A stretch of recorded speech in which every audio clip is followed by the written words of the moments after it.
Here's how content should actually work.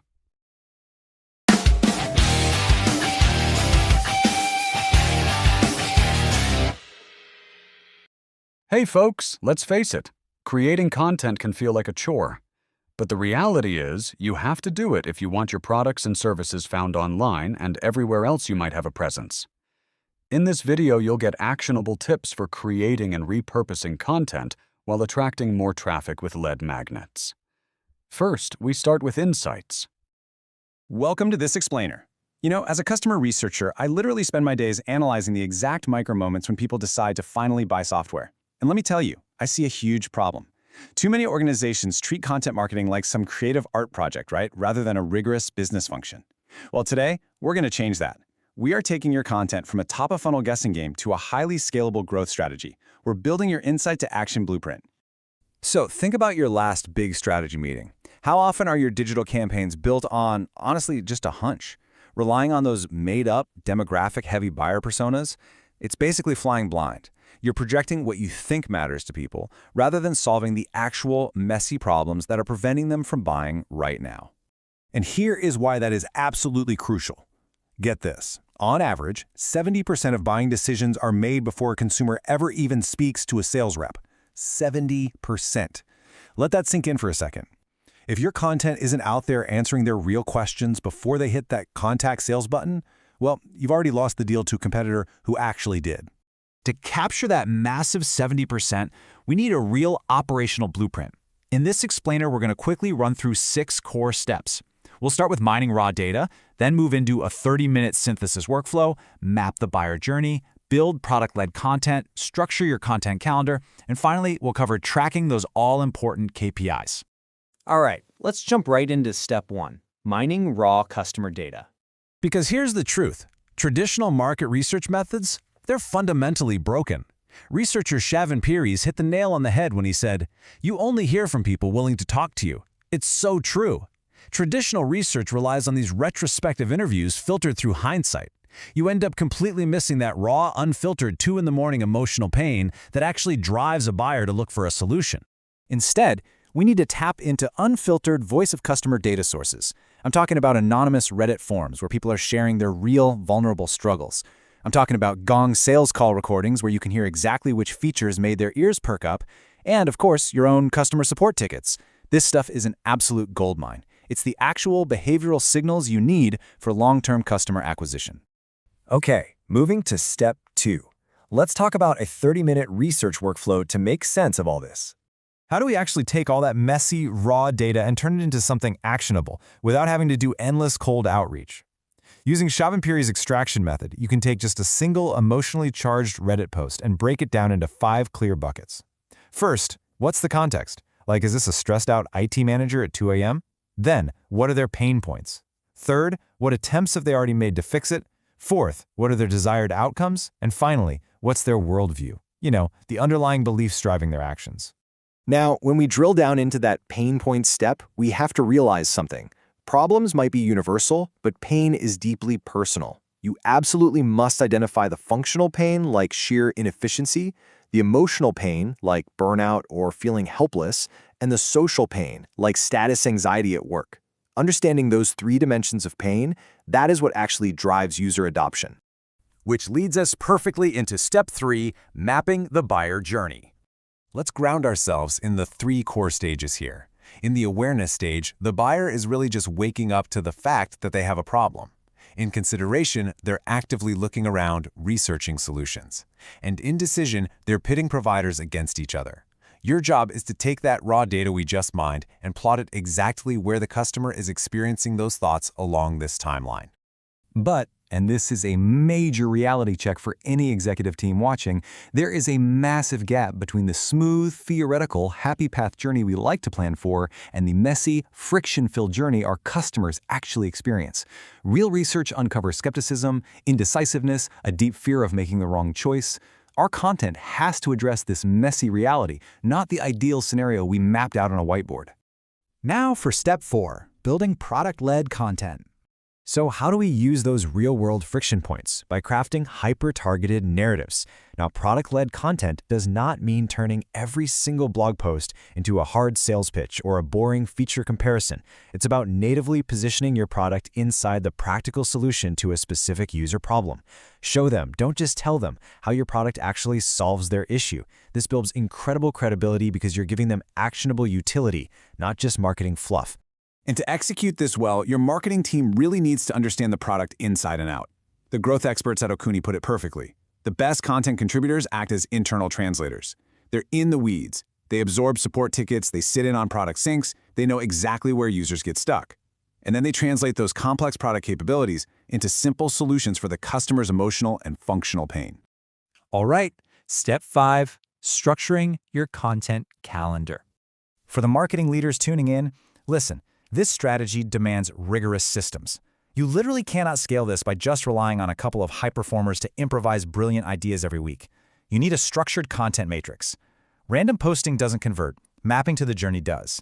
Need top-of-funnel awareness? That calls for podcasts or short-form videos addressing macro challenges.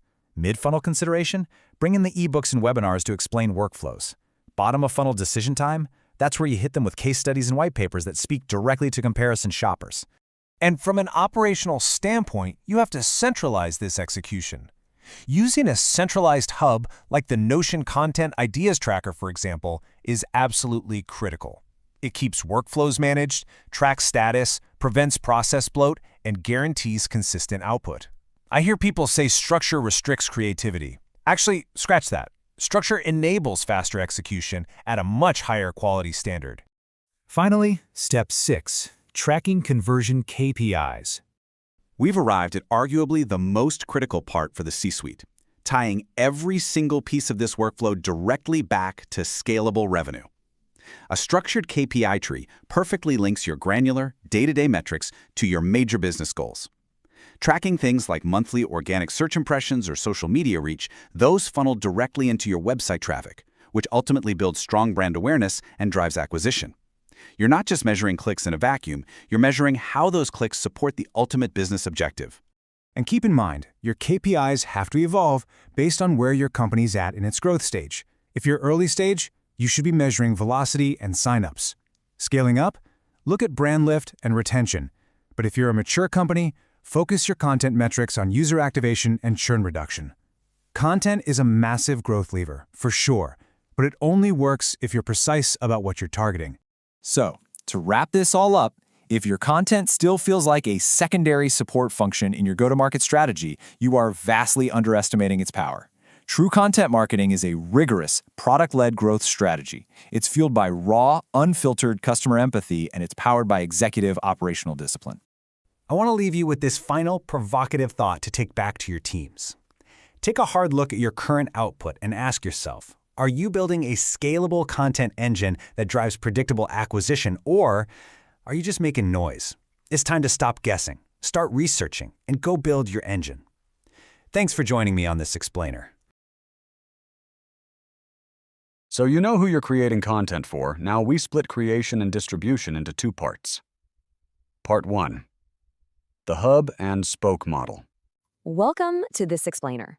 Look, if you're feeling like you're literally running on a content creation hamster wheel right now, you absolutely need this. We're diving straight into the hub and spoke content atomization playbook, an incredibly efficient system to maximize your content's reach without, watering down the quality. So, let me ask you a question. Are you spending 20 hours agonizing over a masterpiece, only to spend 20 minutes actually promoting it? It's a super relatable burnout, especially for all you resource-strapped marketing managers out there who are constantly feeding the beast.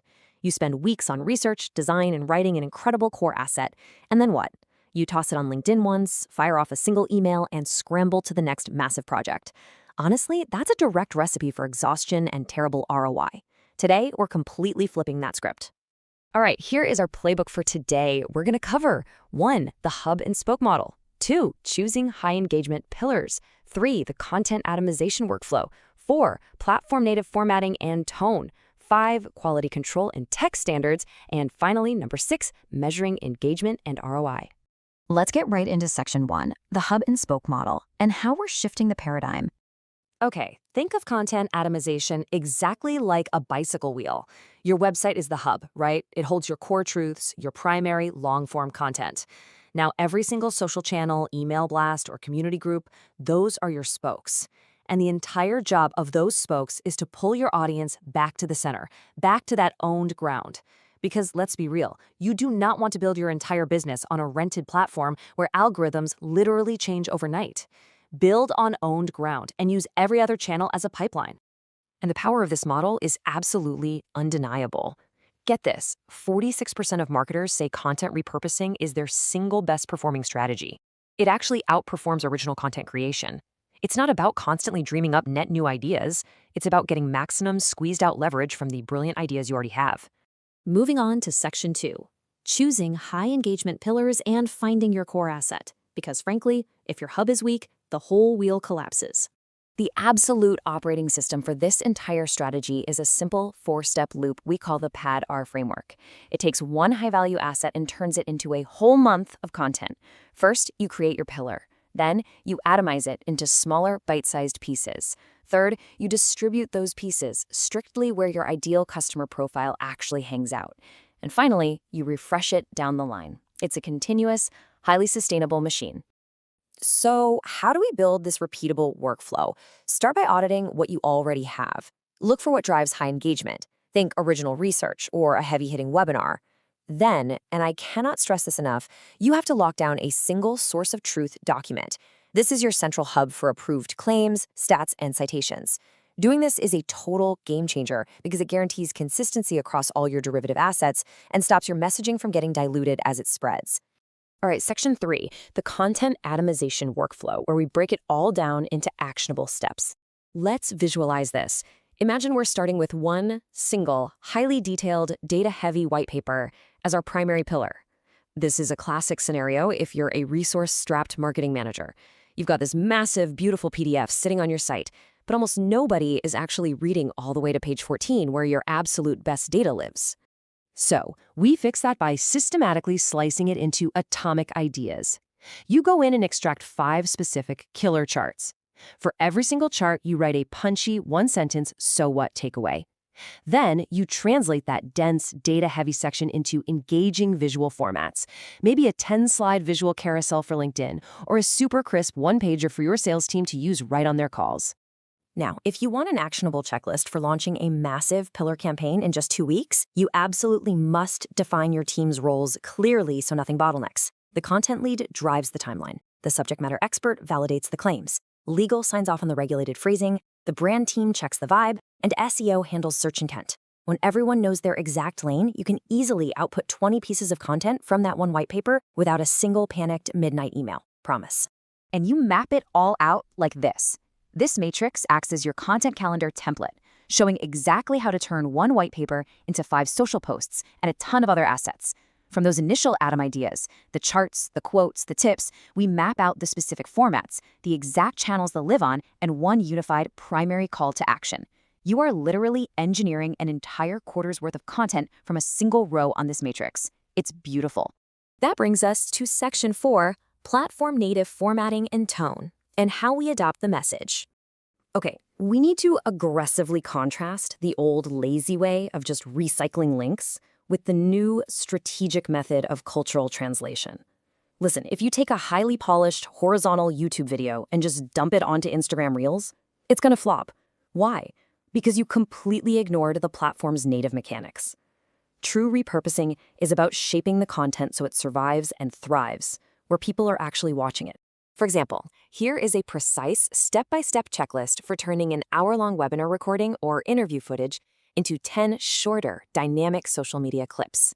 You extract the best moments, you reframe them vertically, and critically, you add native captioning because, let's face it, a massive portion of users are scrolling with the sound completely off. Implement aggressive visual hooks to stop that scroll, and suddenly 1 hour of footage becomes 10 highly engaging clips. It's a total win. But you also have to ask who is actually watching. You need a framework to tailor your tone for the buyer audience. The exact same finding needs a completely different pitch depending on the room. If you're talking to executives, you highlight the macro-level ROI and the big strategic business impacts. But the daily practitioners actually logging into your tool, they want the tactical, micro-level advice. They want the actionable how-to steps. Tailoring that tone is exactly what makes atomized content feel bespoke, rather than just mass-produced. All right, on to Section 5, quality control and tech standards to maintain the brand. When converting files for different platforms, you need strict workflow rules to maintain video quality. These are your non-negotiable technical standards for aspect ratios, lengths, and captions across social channels. Notice how the core purpose shifts, right? YouTube is for search and trust building, needing longer, horizontal 16:9 formats. But social shorts? That's pure discovery. You need vertical 9:16 formats under 60 seconds. Once you understand these technical rules, you actually gain a ton of creative freedom. And before you hit publish on anything, you've got to run every derivative asset through a strict quality control checklist to guarantee brand consistency. When you've got multiple team members cutting videos and writing carousels, stats can easily get misquoted, so cross-reference back to that single source of truth document. Verify that every single internal link actually drives back to your hub. These safeguards keep your entire content ecosystem perfectly intact. Finally, Section 6, measuring engagement and ROI because we have to prove the value. Instead of getting distracted by empty vanity metrics like simple view counts, you need to build a scorecard template focused on true performance. We want to measure the ROI for each derivative asset relative to its actual production costs. Honestly, it doesn't matter if a social clip gets 10,000 views if it doesn't eventually influence a sales opportunity, generate assisted pipeline, or drive engaged traffic right back to your hub. Track the metrics that actually correlate to your business revenue. And that brings us to the final piece of the workflow, the refresh. This is how you ensure your highest performing derivative content continues to generate leads for years, not just weeks. Don't just abandon your content. Look at what performed best. Inject new data and fresh quotes into it quarterly. Merge those thin, underperforming pages to consolidate your SEO authority. And take the top 10% of your content and recut it into massive evergreen guides. As we wrap up this explainer, it's time to finally step off the content treadmill. Shifting your mindset from always creating from scratch to strategic atomizing unlocks an entirely new level of scale and efficiency. The ideas are already there. You've already done the hard part.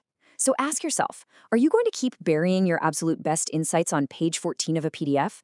Or are you ready to build an engine that guarantees the world actually sees them? In Part 2, we look at creating a content remixing system. Let's completely transform the way you think about digital growth. If you're a burnt-out creator or an overwhelmed marketer, we're going to shift your mindset today. We're moving you from being just a tactical content creator to a strategic content architect. This explainer is all about breaking down how to build a scalable architecture that literally does the heavy lifting for you. So I want you to ask yourself this right now. Are you creating content or are you building an engine? Because let's be honest, most brands and creators are just exhausting themselves on this endless hamster wheel. They're churning out these one-off posts that just completely disappear into the algorithm after, 24 hours? That is a guaranteed recipe for burnout. It's time to put on our strategist hats and actually build an automated growth engine. Okay, let's dive into this, because this quote right here totally shatters the biggest myth in digital marketing, this crazy myth of constant creation. You absolutely do not need a nonstop stream of brand new ideas to stay visible. You just need a better way to systematize and scale the brilliant ideas you're already sitting on. We're talking about moving from absolute chaos to a highly organized, industrialized system. Here's the exact roadmap for this explainer. We'll start with data-driven strategy, move into mapping the audience journey, build out the content remix engine, craft micro-stories, tap into audience feedback, and finally, lock it all in with a batching system. Let's kick things off with Phase 1, Data-Driven Content Strategy. Think about how Netflix transformed from sending DVDs in the mail into a $240 billion media empire. They didn't do it by guessing, right? When they greenlit House of Cards, they used hard data. They knew their audience loved Kevin Spacey, they loved British political dramas, and they loved director David Fincher. They treated content as a strategic, data-backed asset, not just some blind gamble. And this brilliantly illustrates how the content marketing pyramid operationalizes that exact strategy. Instead of making dozens of random disjointed posts, you start with one heavy, high-value core asset at the top. Think like a deep dive research report or a really comprehensive guide. Then you systematically filter that one core idea down into dozens of smaller derivative pieces. Webinars, infographics, short-form clips, social posts, the whole shebang. Which brings us to phase 2, mapping the audience journey. Before we even think about making a single piece of content, we have to map out where your audience currently is versus where they ultimately want to be. This means categorizing your content into specific strategic pillars that actually support your long-term business goals, instead of just chasing whatever viral trend is happening this week. Check out this framework. You start with point A. That's your audience's current reality, which is usually frustration or just feeling completely stuck. Point B is their desired outcome, where they're feeling confident and transformed. Your content theme, it sits right perfectly in the gap. This is exactly how HubSpot built a $30 billion software business. They mapped their educational content to guide people from being super confused about inbound marketing all the way to becoming confident experts, naturally integrating their software as the ultimate solution along the way. Now let's shift into the production phase with phase 3, the content remix engine. We're taking a page straight out of Gary Vaynerchuk's playbook for this one. Gary doesn't wake up and create 30 totally unique pieces of content from scratch every day. No way. He gives one heavy 30-minute keynote speech, and then his team multiplies that into over 30 pieces of micro-content. We're talking videos, quotes, articles, carousels. It's a true multiplication model. So the crucial point is understanding two very distinct modes of audience behavior. Micro-attention dominates discovery. These are your short-form clips that build top-of-funnel awareness. But deep attention, that dominates decisions. That's your long-form, SEO-driven pillar content. By remixing long-form into short-form, you capture totally new eyes through micro-attention, and then you drive them right toward those deep attention assets where trust is actually built and purchasing decisions are made. So here is your exact 20-minute workflow for extracting those short-form discovery clips from a long presentation. Step 1. Extract the highlights. You can use AI tools like Opus Clip to find the absolute most engaging moments or just manually select them. Step 2. Auto-reframe the video to a vertical 9:16 format, making sure you stay perfectly centered. Step 3. Add auto captions. Guys, this is totally non-negotiable since most people are watching on their phones without sound. And Step 4. Optimize the hook. You can do all of this right inside Opus Clip or a manual editor like CapCut. And when I say optimize the hook, I literally mean this. 3 seconds. The algorithm absolutely does not care how amazing your video gets at the 10-second mark if the viewer has already scrolled past it. You have to cut your clips so the most provocative insight starts the video. Please don't start with, hey guys, today I'm going to talk about, nope. Drop the viewer directly into the payoff within that critical 3-second window. That is exactly how you beat the algorithm. That leads us perfectly into phase 4, crafting provocative micro-stories.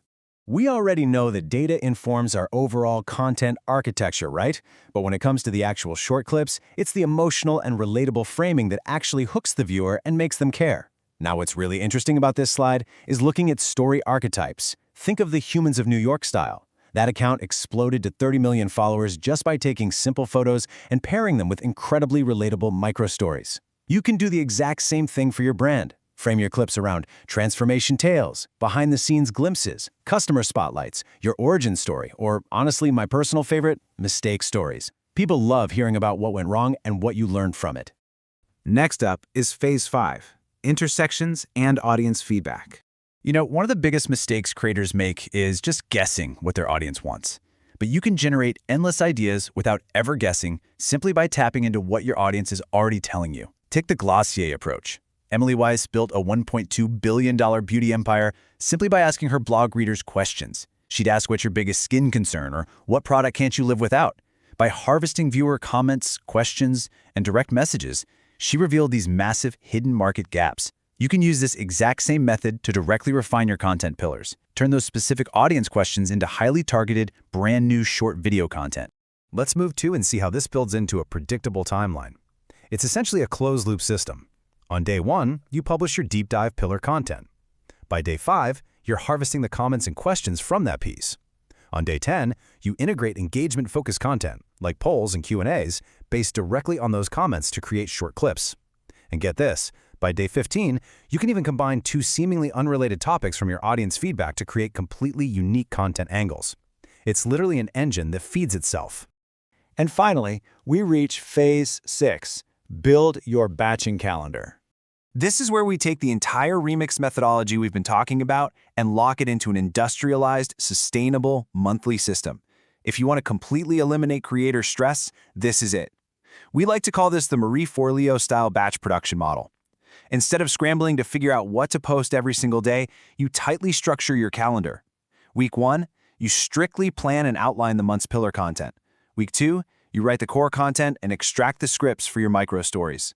Week 3, you design the visuals, edit the clips in CapCut, and slap on those captions. Week 4, you just schedule it all out. This structured approach absolutely ensures long-term consistency, it saves an incredible amount of time, and most importantly, it frees you up to actually run your business. So I want to leave you with this final provocative thought. What single idea have you been sitting on that could become 10 powerful assets today? Seriously, stop churning out disposable, one-off posts. Take that one great idea, apply the remix architecture, map it to your audience's journey, and finally start building your automated growth engine. The blueprint is right here in front of you. Now it's time to build. While we're creating content, we need a way to get customer information, and the best way to do that is to offer something valuable. It could be in the form of an easy-to-use, actionable lead magnet that helps the user get a quick win, a discount, audit, or anything relevant to your business. Let's dive in. Hey everyone, and welcome to The Explainer. Today, I am putting on my strategic marketing expert hat because we're going to look at exactly how small businesses, or really any business, can transform raw website traffic into long-term, profitable customer relationships. If you've been banging your head against the wall trying to figure out why your audience just isn't sticking around, you're absolutely in the right place. We're going to break down the mechanics of high-converting lead magnets using some incredibly insightful data and strategies. Let's get started. It's a painful question, right? You spend all this time, energy, and money driving people to your site. You check your analytics, you see the visitors are indeed there, but then they just leave. This is the classic leaky funnel problem. You're getting the traffic, sure, but you're completely failing to capture their information because you just don't have a truly enticing offer. They arrive as a stranger, and, well, they leave as a stranger. Okay, let's dive into this math hook, because this is where things get really exciting. Imagine you have 10,000 website visitors a month. At a standard 0.5% conversion rate, you get 50 subscribers. If a subscriber is worth an average of $7 to your business, that's $350 a month. But if you implement a high-value lead magnet and bump that conversion rate to just 4%, you're suddenly capturing 400 subscribers. That generates $2,800. That single focus change accurately forecasts massive long-term revenue growth. It's a complete game changer. So here is our strategic blueprint for today's explainer. We're going to look at the leaky funnel, the psychology of value, strategic formats, creation and delivery, and finally, tracking for growth. Let's jump right into section 1, the leaky funnel. Because the harsh reality is that traffic alone does not equal sales. You need a bridge. That bridge is what the source material brilliantly calls an insight engine. We really need to stop thinking of a lead magnet as just some random freebie. It's not. It is a strategic tool designed specifically to capture leads and initiate the buyer journey. Think of an insight engine as a tool that gives the user a massive aha moment about their own problem. It's the ultimate icebreaker. It proves you have the expertise to solve their broader issues. Moving into section 2, the psychology of value. What actually makes someone hand over their email address? So, the crucial point here is the norm of reciprocity. This is a deeply ingrained psychological trigger. As humans, when we receive something of immediate tangible value for free, we naturally feel inclined to give something back in return. In this case, that's an email address. Offering immediate perceived value to encourage user signups is literally the bedrock of any high-converting offer. But let's be totally honest, not all value is created equal. We have to critique why some lead magnets fail so miserably. Generic magnets, they're too broad, they suffer from poor design, and frankly, the information can easily be Googled. They completely lack relevance. Strategic magnets, on the other hand, solve a single, urgent problem. They are built around well-researched buyer personas, meaning they perfectly match the psychographics of your ideal customer to connect deeply. And they offer a highly targeted, immediate win. All right, on to section 3, strategic formats. Let's look at the actual formats that work best for different niches. For small businesses, low-effort lead magnets are incredibly effective. because they offer that immediate perceived quick win without requiring a massive production budget.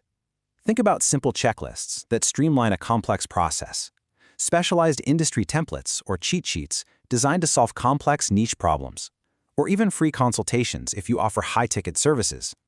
These formats respect the user's time and deliver instant gratification. And this brilliantly illustrates how we map specific formats directly to the buyer journey. At the top of the funnel, interactive quizzes or evergreen webinars are fantastic for attracting traffic and actually segmenting potential customers based on their interests. Moving into the middle of the funnel, you might leverage B2B original data reports or specialized templates to establish authority, which provides massive value for B2B audiences. And finally, at the bottom of the funnel, you offer free trials or direct consultations to drive conversions. You are tailoring the content to exactly where the buyer is. Which brings us to Section 4, Creation and Delivery. How do we build this stuff quickly? Creating these assets can be remarkably fast. Seriously, you don't always have to start from scratch. Repurpose your existing long-form content into highly accessible formats like audiobooks or video transcripts. Next, use simple drag-and-drop tools like Canva to design professional-looking lead magnets super quickly and export them as a clean PDF. From there, you can use simple drag-and-drop website builders to launch a professional landing page in minutes. Plus, this agile approach makes it incredibly easy to update existing lead magnets so they stay current with industry trends. But listen, the delivery is just as critical as the creation. You absolutely must have an automated email sequence running in the background. Step 1. Deliver the magnet immediately. Step 2. Send 3 to 5 days of high-value resources to nurture those new leads. Step 3. Naturally pitch a relevant upsell. This automated nurture engine is exactly what builds that vital no trust factor before you ever ask for a major sale. Finally, Section 5, Tracking for Growth, because you simply can't improve what you don't measure. Now, what's really interesting about this slide is how it emphasizes matching your data to the customer's mindset. When a customer is at the top of the funnel asking, "What does your business do?" you need to be tracking unique visits and bounce rates. But as they move down the funnel to "Where do we begin?" you shift to tracking lead form completions and average order values. Aligning your key performance indicators with the customer's specific stage provides total clarity. And keep in mind, your metrics will vary heavily depending on your business model. An e-commerce site thrives by tracking wish list additions and repeat purchases, while a SaaS company must heavily track visits to the pricing page and free trial signups. By analyzing the direct correlation between your generated leads and your actual sales data, you can pinpoint exactly where the bottlenecks are and optimize the whole system to accurately forecast long-term revenue growth. Now, the work doesn't stop once the magnet is live. Actually, scratch that. It's just beginning. You need a rigorous process of continuous optimization through small incremental changes. Use A/B testing to refine which lead magnet converts best. Maybe your audience loves a checklist way more than an ebook. Run regular reviews of your content to ensure relevance, monitor exactly where users are dropping off, and constantly test different formats to find what resonates most deeply with your specific audience. So I want to leave you with this final provocative question. Think about your website traffic right now. To plug that leaky funnel, what is the single urgent problem you can solve for your ideal buyer today? Please don't just offer them a generic newsletter sign-up. Offer them a true solution. Go analyze your strategy, update those marketing assets, and start building those profitable, long-term relationships. Thank you so much for joining me for this explainer. Once you've got content creation systems in place and start distribution, you should be monitoring your traffic, downloads, and other KPIs to ensure that your effort is paying off. Next, we look at auditing your marketing. Welcome to This Explainer. So, here we are, right in the thick of mid-2026. You're already 3 months into your marketing year, and we gotta ask, how's it really going? Are you coasting? Or, let's be totally honest here, are you kind of scrambling?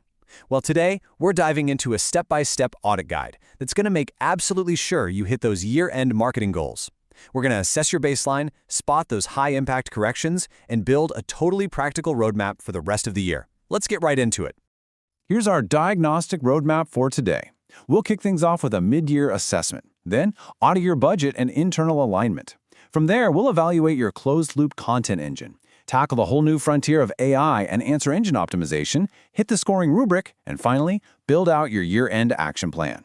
Now, what's really fascinating about our context today is that we're pulling data directly from the latest B2B benchmark report. Top marketers laid it all out in this report, exactly where they're investing, what's crushing it, and yeah, where they're totally failing. We're going to use their candid insights as your personal internal checklist.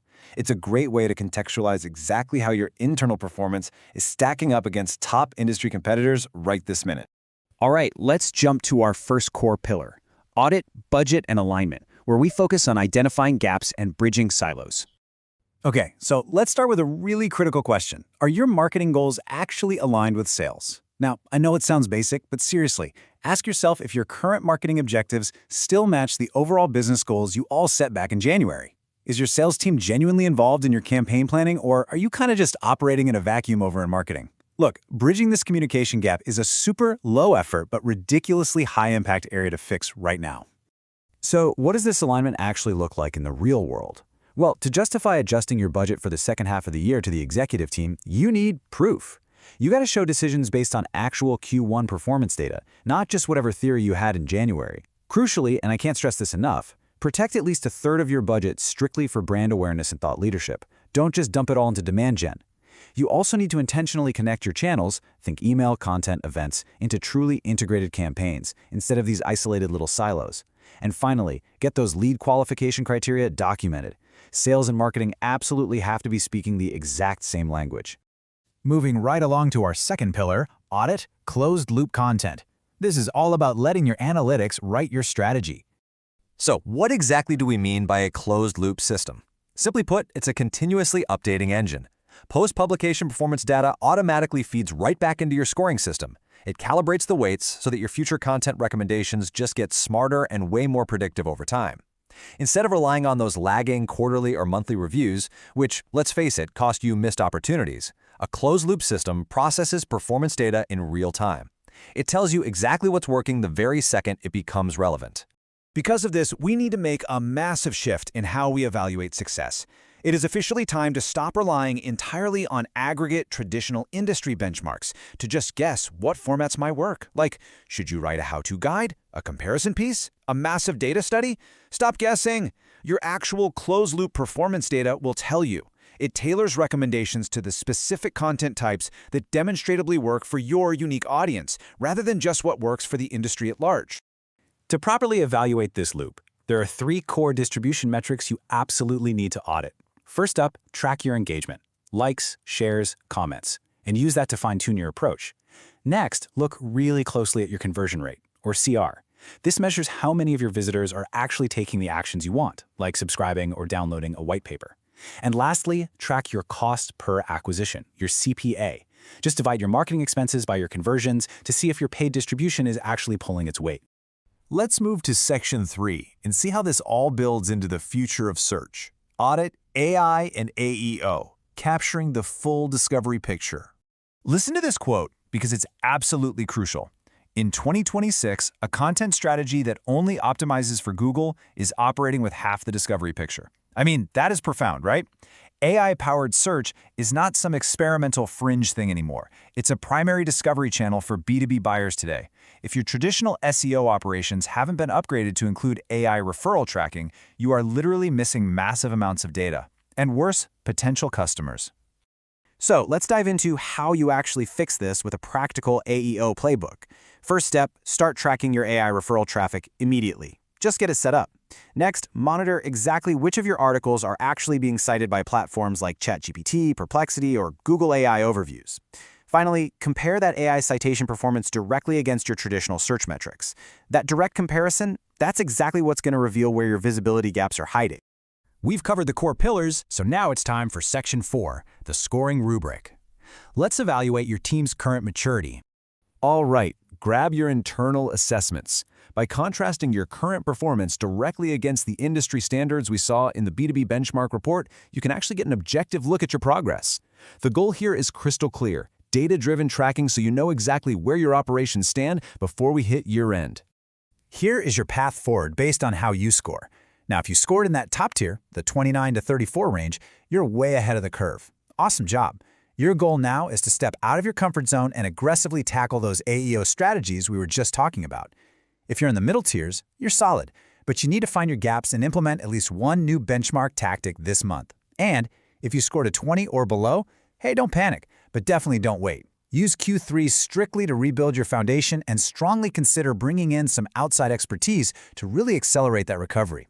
Which brings us to our final section, your year-end action plan. Let's translate all of this into a roadmap for Q4 success.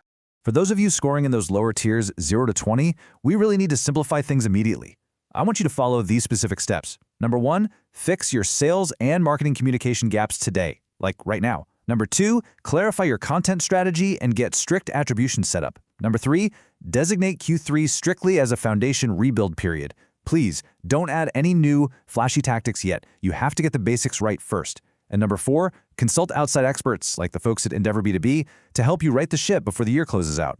Now, for all teams, regardless of what your score was, here is your immediate execution checklist. Present this to your team this month. First, adjust your remaining budget based on your actual Q1 data. Second, verify that you still have executive buy-in for these strategic priorities. Third, if you're organizing your content, select a short-tail keyword to act as the center of a hub-and-spoke model. That's going to help you efficiently categorize all your subtopics. And finally, please set up that AI referral traffic tracking immediately so you aren't just flying blind when it comes to discovery.